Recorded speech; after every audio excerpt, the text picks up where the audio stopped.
कुछ देर तो शिल्पा रूम के बाहर ही खड़ी रही और देखती रही।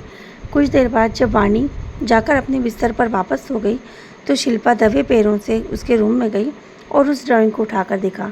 शिल्पा ने जब देखा तो वो ड्राइंग देखकर हैरान हो गई कि वाणी फिर से वही ड्राइंग बनाने लग गई है। शिल्पा को कुछ समझ में नहीं आया।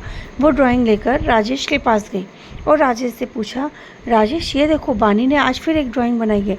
राजेश ने जब ड्राइंग देखी तो राजेश खुद भी चौंक गया। राजेश बहुत चौंक गया कि आखिर ये ड्राइंग फिर से वाणी ने क्यों बनाई।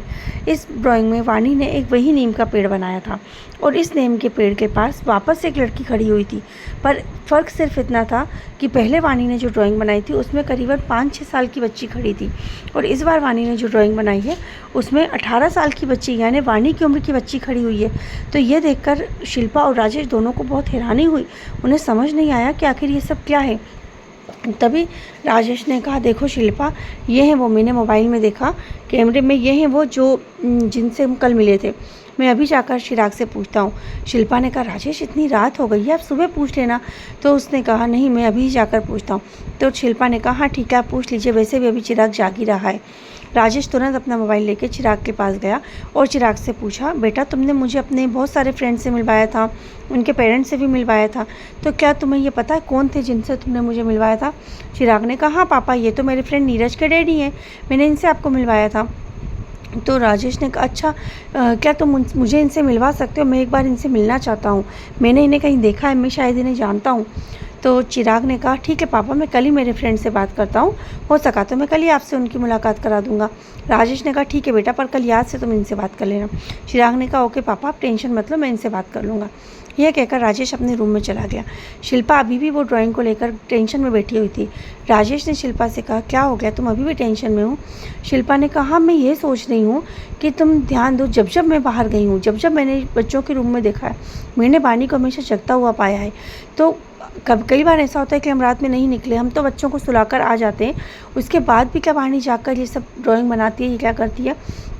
कभी हमने इस बारे में ध्यान ही नहीं दिया। हम डेली थोड़ी ना बच्चों को बाद में चेक करने जाते हैं कि वो सोए हैं या जाग रहे हैं, क्या कर रहे हैं। जब हम गए तब हमें वाणी हमेशा जागती हुई मिली है।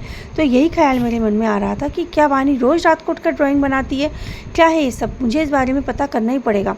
तो राजेश ने कहा, हाँ ये तो तुम सही कह रही हो कि हम लोग हमेशा बच्चों को देख लेते हैं कि बच्चे सो गए, उसके बाद हम भी रूम में जाकर सो जाते हैं। कभी हमने ये देखा ही नहीं, और जब जब हमारा काम पड़ा कि हम बच्चों के रूम के आसपास से निकले हैं और तब तब हमें वो जागते हुए मिले हैं।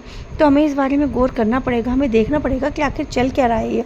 तो शिल्पा ने कहा, ठीक है, मैं कल से वाणी के साथ ही सोऊंगी या फिर बार बार उसे जाकर चेक करूंगी कि वो जग रही है या सो गई है।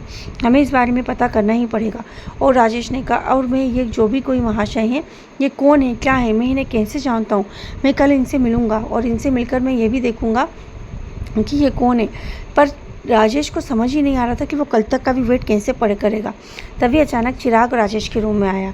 चिराग ने कहा, पापा मैंने अभी मेरे फ्रेंड नीरज से बात कर ली है, वो आपसे कल मिल लेंगे। चिराग ने कहा कि पापा वो आपसे कल मिल लेंगे। यह सुनकर राजेश बहुत खुश हो गया। राजेश ने कहा, चिराग बेटा वैसे तुम्हारे ये फ्रेंड के जो पापा हैं ये करते क्या हैं, ये कौन है। तो चिराग ने कहा, पापा ये बहुत अच्छे इंस्पेक्टर हैं, कुछ साल पहले ये हमारे शिमला में ही पोस्टिंग पर थे, पर कई सालों से इनका ट्रांसफ़र बाहर हो गया है और अब ये रिटायर हो गए हैं, तो अब ये वापस यहीं आ गए हैं, लेकिन अभी भी ये अपना काम करते हैं रिटायर होने के बाद भी। पर ये बहुत अच्छे इंस्पेक्टर थे। बस इंस्पेक्टर, ये सब सुनकर, ये सारी बातें सुनकर राजेश को याद आ गया कि राजेश ने उन्हें कहाँ देखा था। राजेश की सारी समस्याएं हल हो गई।